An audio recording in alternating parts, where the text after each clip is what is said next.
तो अनुज, घर पर बात हो गई, पेरेंट्स ने सबसे पहले किसको बताया आपने? मम्मी या पापा का रिएक्शन क्या रहा? घर पे हम तीनों ही थे, मम्मी और पापा और मैं साथ में थे।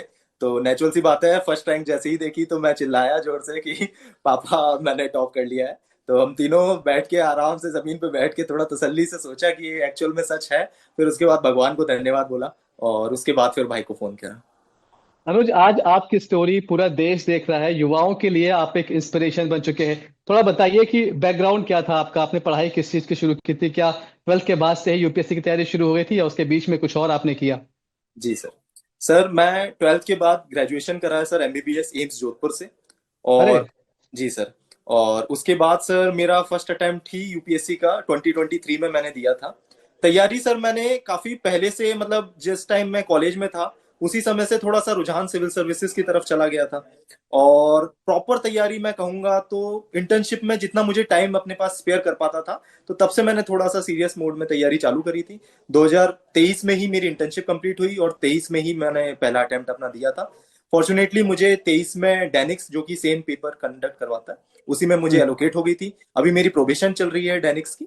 और थर्ड अटेम्प्ट में मैं अभी इसमें फर्स्ट रैंक मुझे मिली है यूपीएससी 2025।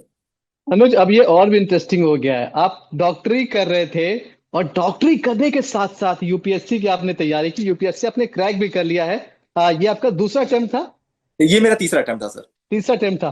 तो डॉक्टरी पढ़ने के साथ साथ, प्रैक्टिस करने के साथ साथ समय कैसे निकालते थे? हम देखते हैं कि डॉक्टर्स की लाइफ तो वैसे ही इतनी हेक्टिक होती है, 12 12 घंटे, 18 18 घंटे आप लोग काम करते हो। कैसे पूरा टाइम टेबल बना था, कैसे चीजें आप मैनेज कर रहे थे? सर एक्चुअल में जो मेरा प्रैक्टिस का फेज था, इंटर्नशिप था, उसमें मैं अपने आप को बहुत फॉर्चुनेट मानता हूँ कि जो मेरे सीनियर्स थे, मेरे जूनियर्स थे, मेरे बैचमेट सबसे इम्पोर्टेंट, जिनने वर्क अलोकेशन में काफी मदद करी, जिनने मदद करी कि मेरे पास टाइम रहे ताकि मैं थोड़ा पढ़ने में टाइम निकाल पाऊँ।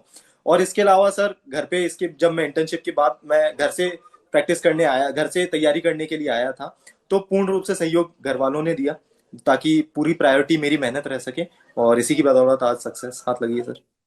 मैं समझ रहा हूँ कि आप के पास टाइम नहीं है, इसलिए आप बहुत साधारण शब्दों में अपनी कहानी बता रहे हैं। लेकिन हम समझ रहे हैं कि आपकी कहानी आज साधारण बन चुकी है।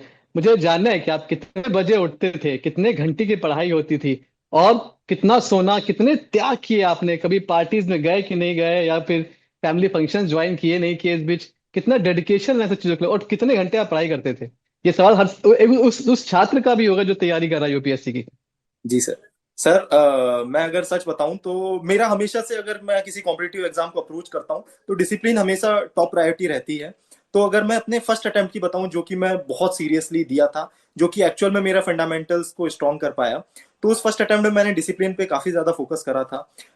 एज सच, मतलब एक उठने का रूटीन फिक्स था, क्योंकि मैं सुबह 6 बजे उठना प्रेफर करता था और रात में 11 साढ़े 11 तक सो जाना प्रेफर करता था। घंटों का मैंने मतलब एक काउंट तो नहीं रखा, बट फिर भी अगर मैं सोचना चाहूँ तो तकरीबन एवरेज में 8 से 9 घंटे मैं पढ़ने का ट्राई करता था। बट सर ये कहानी पूरी तरह से फ्लिप हो जाती है, क्योंकि फर्स्ट अटेम्प्ट के बाद मैं सर्विसेज ज्वाइन कर ली थी मैंने। और हाँ। सर्विसेज ज्वाइन करने के बाद काफी डायनेमिक्स चेंज हो गए थे। तो उसमें फिर जो आप बात कर रहे हैं पार्टीज का, फन का, वो एंगल भी काफी ज्यादा इंक्लूड हो चुका था। तो वो जो थर्ड अटेम्प्ट जिसमें अभी मुझे फर्स्ट रैंक मिली है, तो वो एक आयरनी है कि फर्स्ट अटेम्प्ट मैंने सबसे ज्यादा डिसिप्लिन हार्डवर्क करा था, तो उसमें मुझे इतनी ज्यादा नहीं मिली थी। लेकिन इस अटेम्प्ट में, जिसमें मैंने थोड़े से मजे भी इंक्लूड करे, जिसमें मेरे दोस्त भी ज्यादा थे, तो फॉर्चुनेट कहूंगा अपने आप को कि भगवान मेरे साथ रहे और इस अटेम्प्ट में मुझे ये मिला। तो मुझे लगता है कि फिर यहाँ पर एक सवाल बड़ा इंटरेस्टिंग हो जाता है कि वो क्या चीजें जो आपने मिस करी इस प्रिपरेशन के दौरान, और अब जब रिजल्ट पूरी तरीके से आपके पक्ष में है, तो आप क्या वो चीजें करना चाहेंगे? चाहे वो घूमना हो या कुछ अच्छा खाना हो, क्या चीजें करना चाहेंगे? सर मैं किसी चीज को लेके ऐसे रिग्रेट नहीं करता कि मैं ऐसा इस फेज में कुछ ऐसा मिस करा, क्योंकि नेचुरल सी बात है, मुझे प्रिपेयर करना था तो मैंने अपने दोस्तों को पीछे छोड़ा, मैंने सोशल मीडिया को पीछे छोड़ा, पूर्ण रूप से बंद कर दिया अपने आप को, एक्सक्लूड कर दिया इन सब चीजों से। लेकिन at the very same time sir, मेरे पास एक बहुत अच्छा टाइम मिला अपने घर पे रहने का, अपने माँ बाप के साथ ज्यादा टाइम स्पेंड करने का। क्योंकि एक बार जब हम कॉलेज से निकलते हैं, नौकरी ज्वाइन कर लेते हैं, तो हमें टाइम बहुत कम मिल पाता है जिसमें इतना लंबे समय तक हम अपने माँ बाप के साथ रहें। तो वो एक समय मुझे मिला, तो उस चीज के लिए मैं सही बहुत बात ज्यादा है। थैंकफुल हूँ। ना कि मैं इस चीज को रिग्रेट करूं कि मैं कुछ मिस करा मैंने। माँ बाप का आपने जिक्र किया, वाकई उनका सीना भी आज गर्व से काफी चौड़ा होगा। कहाँ से आप आते हैं, क्या नाम है आपके पेरेंट्स का, अदब का नाम, का नाम भी लेना चाहिए ऑन कैमरा, और क्या करते हैं वो लोग, फैमिली के बारे में कुछ बताएं, अपने शहर के बारे में कुछ बताएं। जी सर, मैं रावतभाटा में रहता हूँ, जो कि एक बहुत छोटा सा टाउन है, कोटा के पास पड़ता है, राजस्थान में।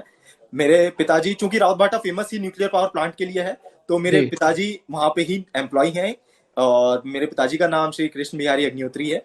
और मेरी माताजी एक गृहिणी है, उनका नाम मंजू अग्निहोत्री है। मेरा एक बड़ा भाई है, अंशुल अग्निहोत्री, वो प्राइवेट कंपनी में भी काम कर रहे हैं। जिस जिस वक्त पर आपने यूपीएससी क्लियर किया है वो जंजीस का दौर उसे कहते हैं। आपके लिए ये अनुभव कैसा रहा, और आप जानते हैं कि एडमिनिस्ट्रेशन में भी आपको अब नई चीजें बहुत कुछ मिलने वाला है। क्या आपको सोशल मीडिया ने, क्योंकि जेनजी सीधे कनेक्ट था सोशल मीडिया से, आपकी यूपीएससी की तैयारी में क्या सोशल मीडिया का कोई रोल था? सर, मैंने सोशल मीडिया के लिए एक सोशल मीडिया ऐप जरूर मैंने डिलीट नहीं करी थी, बाकी सारी डिलीट कर दी थी। मैं ट्विटर को जरूर फॉलो करता रहा, जो कि एक्स हाँ। अभी बन चुका है। तो मैं एक्स पे जरूर एक्टिव रहना पसंद पसंद करता था, क्योंकि उसमें करंट अफेयर्स और ये सब चीजें मिल जाती थी।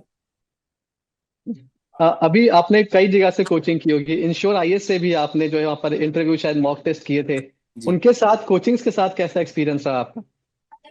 सर, ये जो डिफरेंट कोचिंग से मैंने इंटरव्यू गाइडेंस प्रिपरेशन ली थी, जिसमें मॉक इंटरव्यू मैंने जाके दिया और उसमें हम्म। अलग अलग गाइडेंस मुझे मिली, तो उस चीज़ के लिए काफ़ी ज़्यादा कुछ कुछ रहता है हेल्पफुल। और इसी के साथ साथ बाकी चीज़ों की भी मैं थैंकफुल रहूंगा। काफ़ी दोस्तों ने हेल्प करी मुझे, जो कि अच्छे इनपुट्स दिए। तो कंप्लीट प्रोसेस रहता है सर। अब बड़ा सपना क्या है अनुज, अब आगे जाकर क्या करने वाले हैं? यूपीएससी तो क्रैक हो ही गया है, लेकिन वो कौन सी चीज जो आपने सोच रखी है कि ये मुझे अपने देश के लिए करनी है, उस शहर के लिए करनी है, उस जिले के लिए करनी है जहां आपकी पोस्टिंग होने वाली है? कुछ ऐसे प्लान्स या ऐसे सपने जो आपने सोच रखे हो? जी सर, बिल्कुल। जो कि हम सभी लोग जो एग्जाम ये देते हैं, एक अपने दिमाग में एक सपना लेकर आते हैं कि वो, मैं नेचुरली इसको एक अपने आंसर में भी हर बार बोलता था कि सिविल सर्विसेज मुझे एक प्लेटफॉर्म देगी इनिशिएटिव लेने का।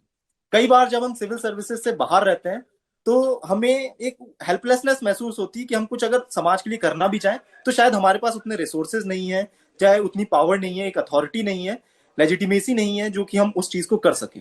तो सिविल सर्विसेज ये मुझे सब हम्म। प्रदान कर सकती है। और मैं इसी को उपयोग में लेते हुए आगे, मेरी प्रायोरिटी वैसे मैं कहना चाहूंगा, क्योंकि मैं एक हेल्थ बैकग्राउंड से आता, तो हेल्थी सोसाइटी और एक स्पोर्टिंग सोसाइटी की तरफ मैं प्रायोरिटी अपनी रखना चाहता हूँ। ठीक है। उन बच्चों के लिए कुछ टिप्स, और उन अपने साथियों के लिए क्या कहेंगे जो कहीं ना कहीं इस बार शायद थोड़ा सा चूक गए हैं? क्या कहना है उन दोनों लोगों के लिए, वो जो तैयारी कर रहे हैं और वो जिनकी तैयारी इस बार सफल नहीं हो पाई? सर, मैं हमेशा कहना चाहूंगा कि एक ये पूरा प्रोसेस है, और प्रोसेस में उतार चढ़ाव आने ही आने हैं। शायद आज अगर मुझे सफलता नहीं मिलती, तो मैं अगली दिन से अपने अटेम्प्ट के नेक्स्ट अटेम्प्ट के लिए शायद तैयारी कर रहा होता। जरूर ये चीज कहना बहुत टफ होता है। आज मैं सिलेक्ट हो गया हूँ, इसलिए मुझे काफी आसान लग रहा है। लेकिन जिन लोगों को सफलता नहीं मिलती है, और इसी में मेरे कई दोस्त भी हैं जिनने मेरे साथ तैयारी करी, उनमें से कुछ लोगों को नहीं हो पाया, कुछ का हुआ है। नेचुरली बहुत टफ होता है सर, बहुत हार्ड होता है इतने ग्रूसम प्रोसेस से निकलना, और ऐसा फेलियर फिर फेस करना। लेकिन सर, ये चीज अगर हम फेस कर लेते हैं, इसको ग्रिट के साथ आगे बढ़ते हैं, तो नेचुरली हमें पूरी जिंदगी के लिए बहुत मोटिवेट करेगी ये। और इसी चीज को अपना मोटिवेशन बनाना चाहिए सर। इससे जुड़ा एक सवाल है कि जब आप तैयारी कर रहे होते हैं, आप कोई भी अगर कोई काम कर रहे होते हैं, एक मोमेंट आता है जो ब्रेक डाउन मोमेंट होता है, जहां लगता है कि नहीं हो पा रहा है अब। क्या अनुज की लाइफ में आज यूपीएससी के टॉपर की उस जर्नी में कोई ब्रेक डाउन मोमेंट आया था, और अगर आया था तो उससे फिर आप बाहर कैसे आए? सर, नेचुरल सी बात है कि मैं इससे पहले 2 अटेम्प्ट दे चुका हूँ। और दोनों अटेम्प्ट में जब ये इस पीडीएफ को, जिसमें फाइनल रिजल्ट आता है, इसे हम होली पीडीएफ कहते हैं एस्पिरेंट्स की भाषा में, तो उस होली पीडीएफ में अपना नाम देखना अपने आप में एक बहुत खुशी का अनुभव होता है। तो चूंकि मुझे फर्स्ट अटेम्प्ट में मुझे सर्विस एलोकेट तो हुई थी, लेकिन वो रिजर्व लिस्ट में एलोकेट हुई थी, जो कि कुछ चंद महीनों बाद आती है। तो लगातार 2 बार जो होली पीडीएफ में नाम आया, नाम नहीं देख पाया मैं, तो वो नेचुरल सा एक सेटबैक सा फील होता है। But all in all sir, part है सर इस प्रोसेस का। और उतार चढ़ाव बिल्कुल, अगर उस टाइम दुख लगा था, तो आज उतनी ही ज्यादा खुशी भी महसूस हो रही है सर। आप जरा टिप्स दे दीजिए कि ब्रेकडाउन से कैसे बाहर आना है, अगर सर लगे कि ब्रेक हार हार अब तो भाई खत्म हो गया, कुछ नहीं हो सकता, उनके लिए क्या कहेंगे? जी सर, मैं कुछ चीजें कहना चाहूंगा सर। ब्रेकडाउन को आप एक परसेप्शन आपका किस तरह से है। एक ब्रेकडाउन को कुछ लोग ऐसे परसीव करेंगे कि अब शायद सब खत्म हो गया, या फिर हाँ। लोग ऐसे पसंद करेंगे कि शायद ये मुझे कुछ और करने के लिए प्रेरित कर सकता है ये मौका। या तो मैं इसी को और अच्छे से कैसे दूं, या फिर इसके अलावा भी तो बहुत कई चीजें हैं जहां पे मैं एक्सेल कर सकता हूँ। तो ये दोनों ही चीजों पे हमें सोचना चाहिए कि अगर मुझे यूपीएससी ही देना है आगे, तो यूपीएससी में भी और क्या चीजें मैं अच्छी कर सकता हूँ। और अगर किसी को लगता है कि यार यूपीएससी अब बहुत हुआ, इसके अलावा भी तो बहुत सी अच्छी चीजें हैं जहां पे मैं अपना मन लगा सकता हूँ, तो नेचुरली उसे एक्सप्लोर करना चाहिए। ठीक है, अपनी डॉक्टरी को मिस तो नहीं करेंगे आप? नहीं सर, अब बड़ा प्लेटफॉर्म मिल गया है तो नेचुरल सी बात है, मैं उसे तो मिस नहीं करूंगा। बट मैं कहीं ना कहीं चाहूंगा कि मैं उसकी जो सीखी हुई चीजें हैं, खूबियां हैं, उसको मैं जरूर सिविल सर्विसेज में अपनाने की कोशिश करूंगा।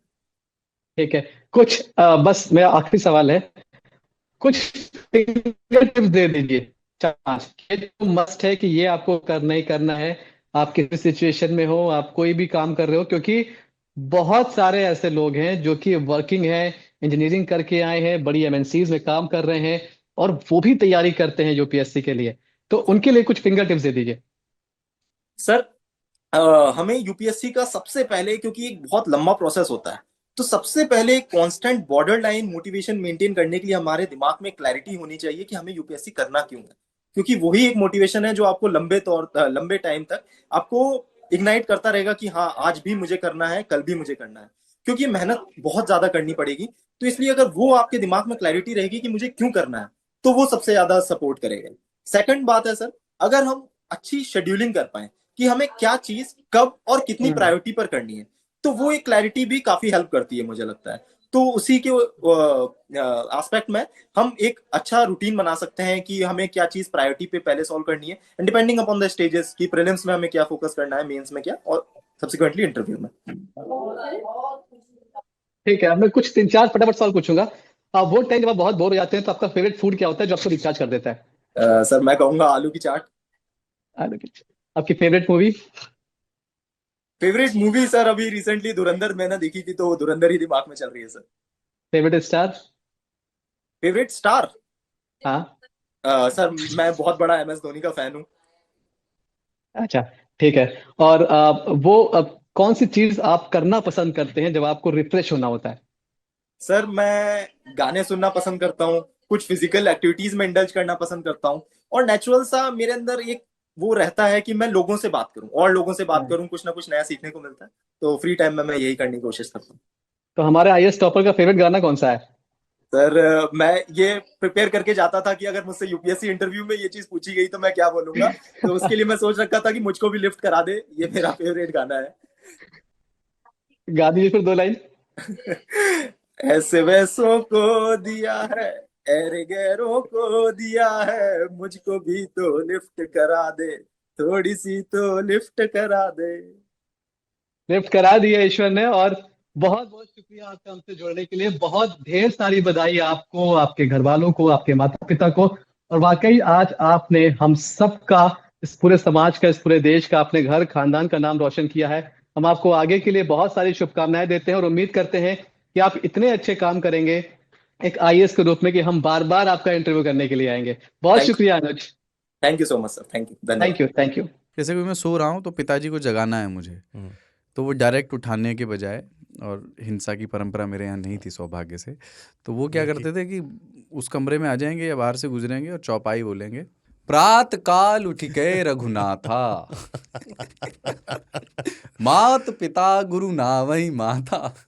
कभी कभी मैं गुस्से में उठ करके अरे पापा, चरण स्पर्श किया और सो गया, मैंने कहा अब मत उठाना।